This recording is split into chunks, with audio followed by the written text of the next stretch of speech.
a reply from a teller. Pwede natin siya isa lang at state your name please. Tungkol doon sa tinatawag na cancellation. So being a teller, so meron kang alam. Good afternoon po. Ako po si Zinaida Salvador, 23 years Lotto teller.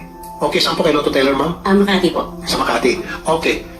Nagsalita kanina si Mr. Robles tungkol Sir, sa cancellation. yung mga previous years, meron pong nangyaring ganyan kasi mismo ako yung nakita nun. Yung isang checker sa accounting, nakita nga na meron parang gano'n na nag-fake, nagka-cancel, pero yung naka-insert na ticket sa ilalim is not good ticket. Ngayon, ang problema po namin, hindi naman po lahat. Ilan ang mga Lotto outlets? Kumbaga, dapat hindi nila lahat.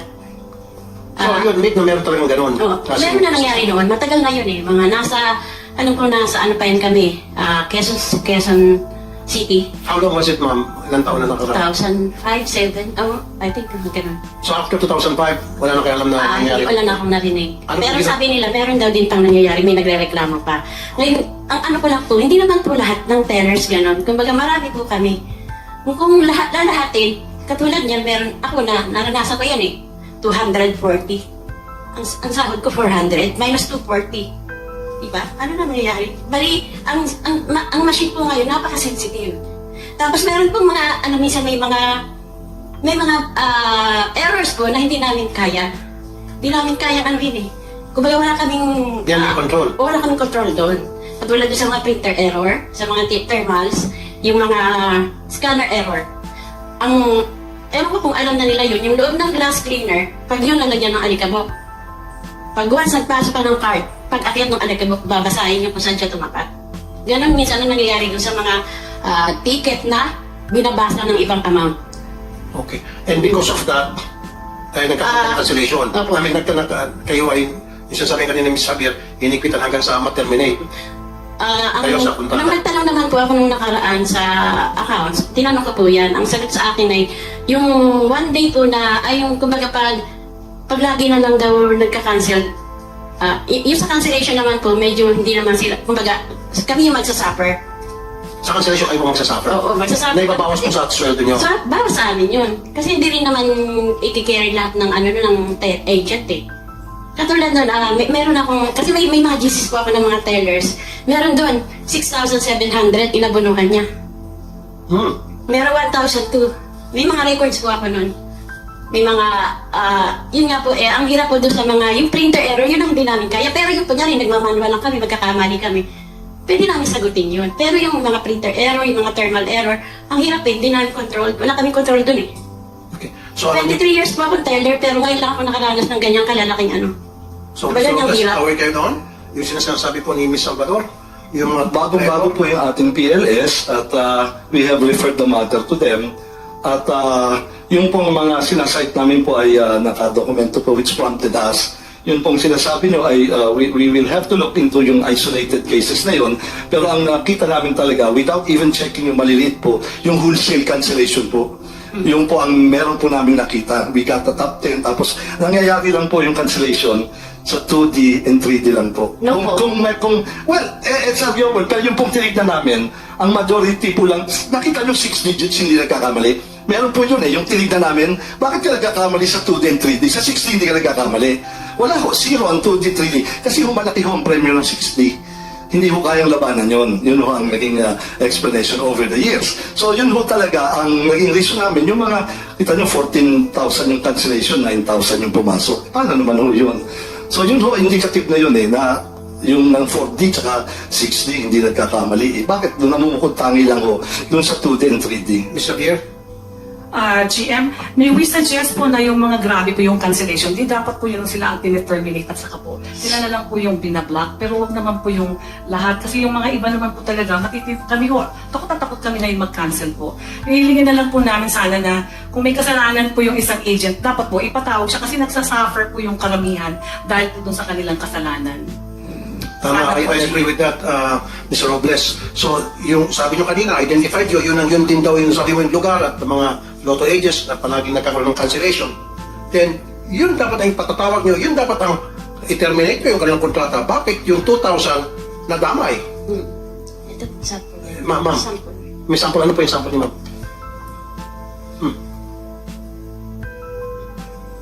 Ano po ito, ma'am? Tapos po yan ng mga tickets na hindi namin makancel kasi nga dahil nga po sa yung walang cancellation, ang problema po dyan sa scanner.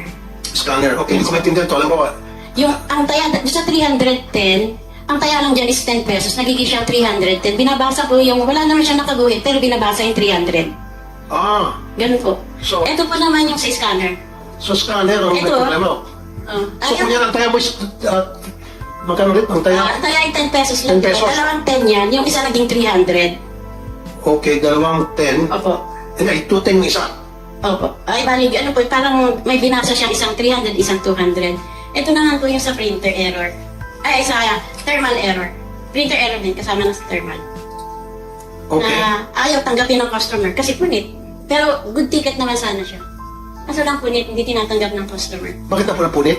Sa thermal po. Sa thermal? May mga thermal po Okay kasi. na, siguro ako mananaya. Pag nakita ko punit, huwag ko tanggapin yan. Eh baka mamaya, pag nanalo yung ticket ko, mapapahinvalid. So, again, maging cancellation yan. yan. Sagot na namin. Kumbaga, babayaran Kakainin nyo na yun. Oh. Laban na lang. Yun ang mga legit na cancellation.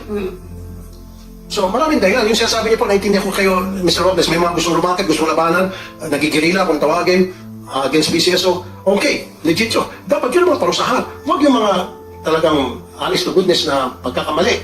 Na At saka- hindi nila beyond their control. Tulad nun yung... Tsaka po yung, kumbaga bigla kasing nagkaroon ng cancellation, wala man lang leeway na pwede kami tumawag. Kunyari, may cancel kaming malaki. Pwede sana namin itawag sa hotline. Kahit pagtawag sa hotline, wala. Makorek. Wala. Okay. Ayun, binigyan sana silang leeway yung pagkakataon na para maayos yung problema tungkol sa cancellation. Kasi ang nangyari, kapag wala ng lunas right there and then, sila ang umabono. Tama ma? Sabi po. Kayo umabono. Tulad nito, ang may problema yung printer, may pagbasa ng printer. O, cancellation yun.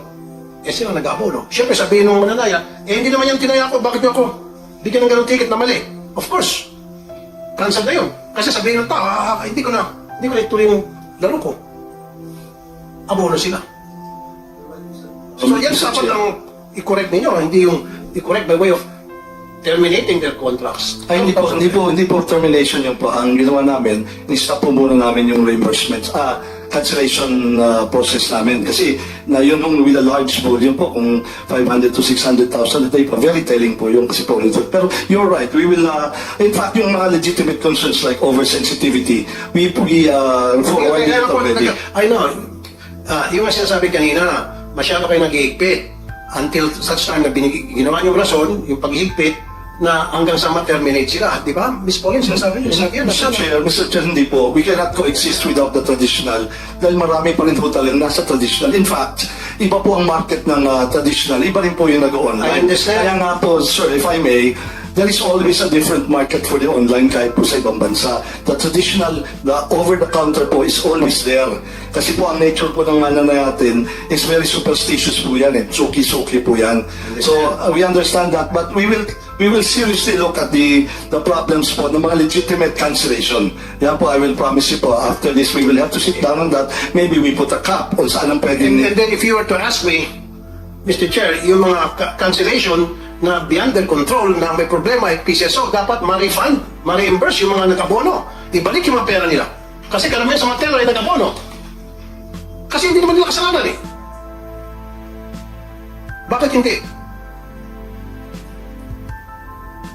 Mr. Chairman, sino ang provider ng system sa Lotto outlets? Ito sa joint venture po. Ano pong pangalan? It's a Pinoy Lotto So yung joint venture. yung physical Lotto outlets, yung sinasabi nila na may printer, magbibigay ng thermal paper, ang provider niyan is Pinoy Lotto. So dapat nila assess din ninyo siya anong performance ng kanyang system kung punit ang thermal paper, yung dust ay nag-accumulate, nasisira yung pagbasa ng mga QR code or whatever, mga 10 pesos, 300 pesos ang lumalabas, software problem yun. Is that your responsibility as PCSO or as a provider's responsibility? Well, yung papers po, if that is effective, then we are to blame. Pero again, kung hindi naman po yun ang reason, we have to look into it if it's really the paper. Kasi sabi ko nga sa inyo, hindi naman po across the board yung nakita namin eh. Very specific Hindi, areas po eh. alam ko yung meaning nyo, Mr. Robles, nang nakita ninyo. Siguro you looked at your computerized systems, yung online ninyo. Pero ito yung reklamo hindi nyo makikita eh.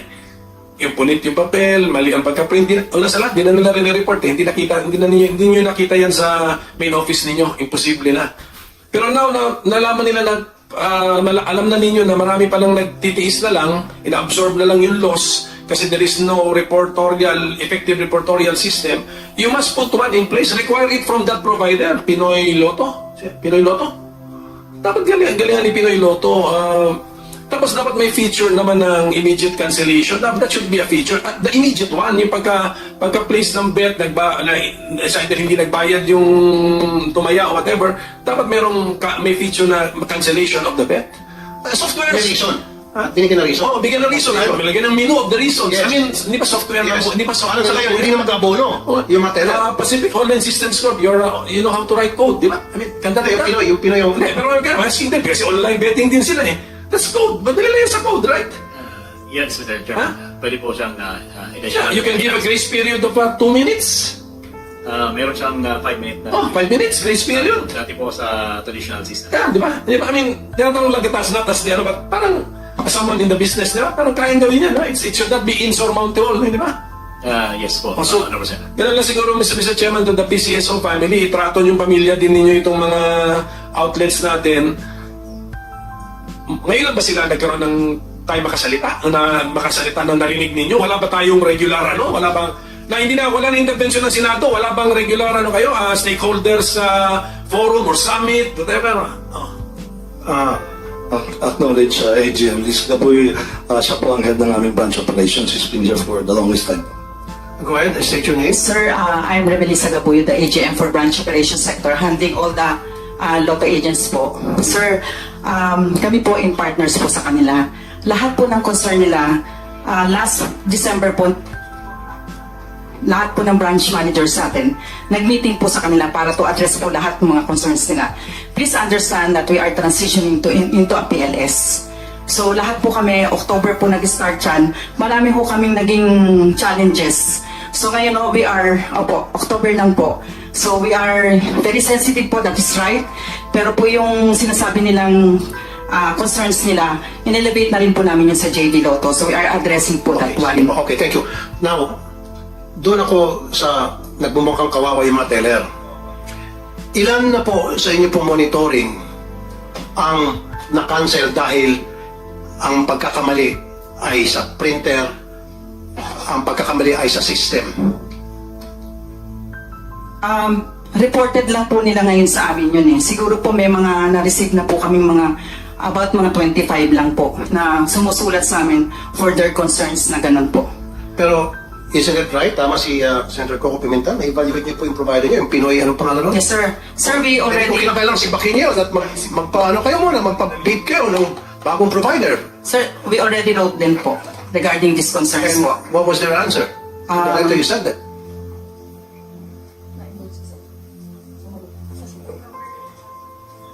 Wala pa po kaming na-receive na ano po. Eh, kailan kayo sumulat sa kanila? Parang 2 weeks ago po, sir. 2 weeks ago lang. Eh, matagal itong problema to.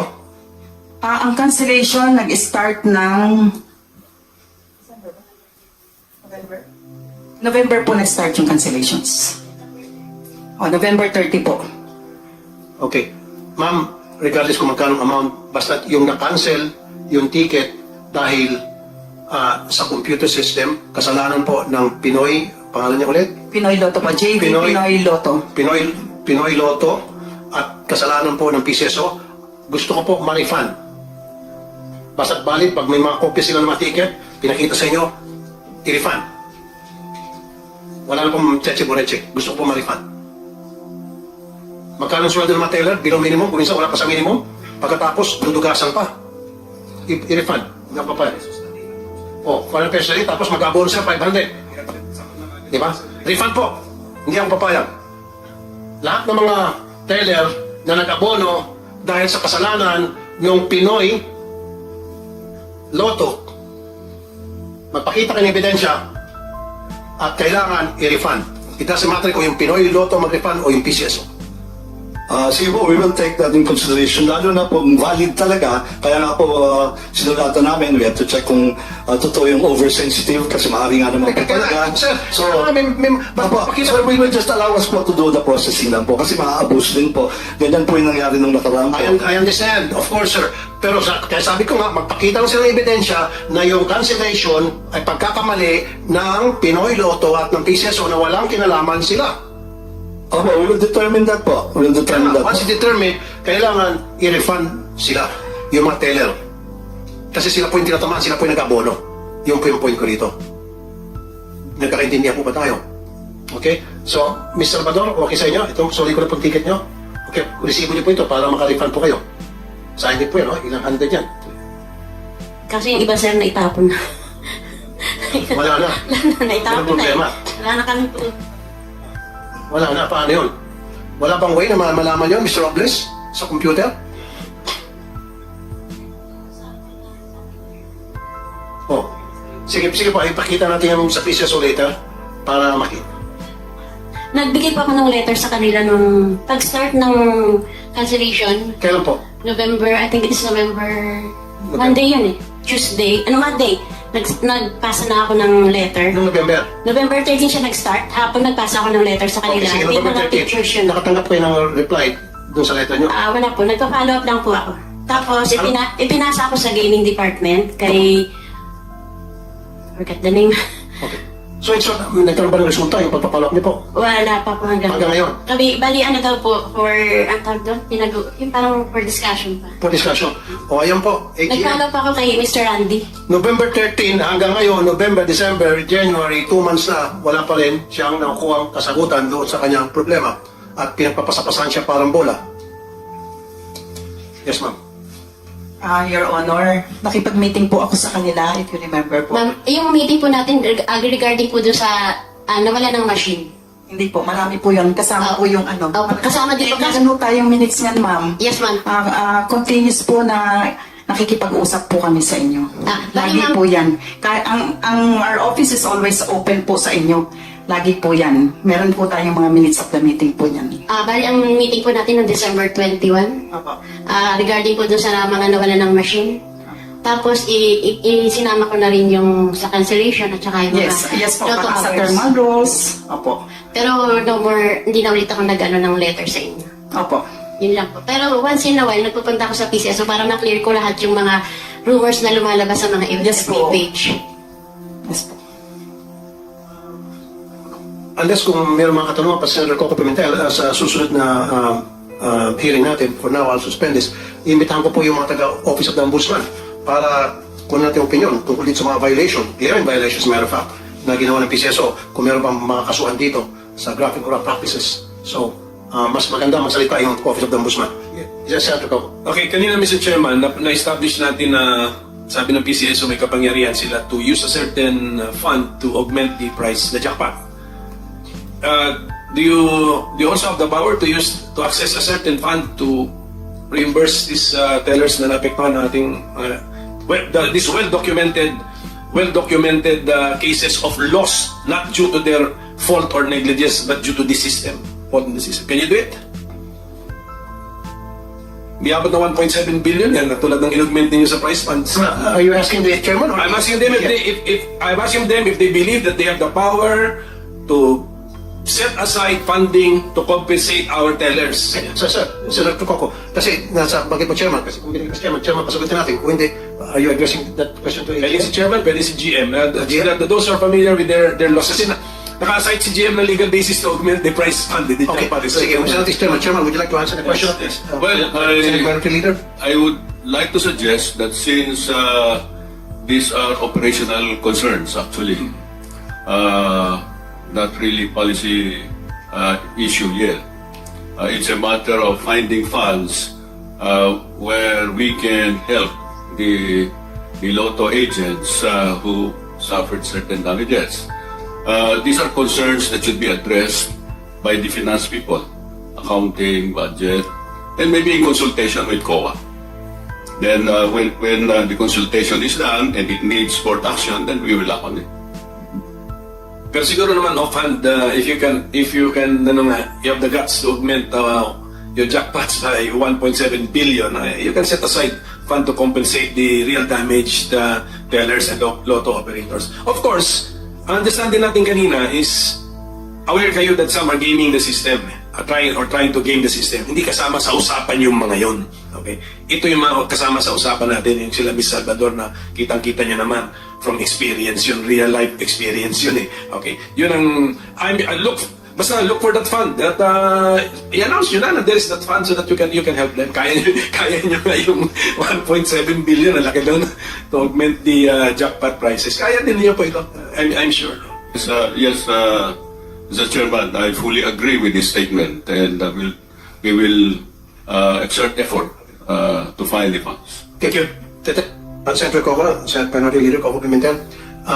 As I promised earlier, para mapagbigyan natin yung maraming mga katanungan mula sa mga maraming mananaya, I would call for an executive session, Senator Coco, tungkol dun sa nanalo para gusto ko malaman yung identity noon natin sa Senado in an executive session nang sa gayon, masatisfy natin yung mga mananaya. Kasi ang sinasabi, ito'y kumakalat na haka-haka na, tropa raw ni GM ang nanalo. Yun lang. Can we do it now? Yeah. So, secure natin yung lugar at maraming mga alis dito muna. Okay, so session is suspended for the meantime.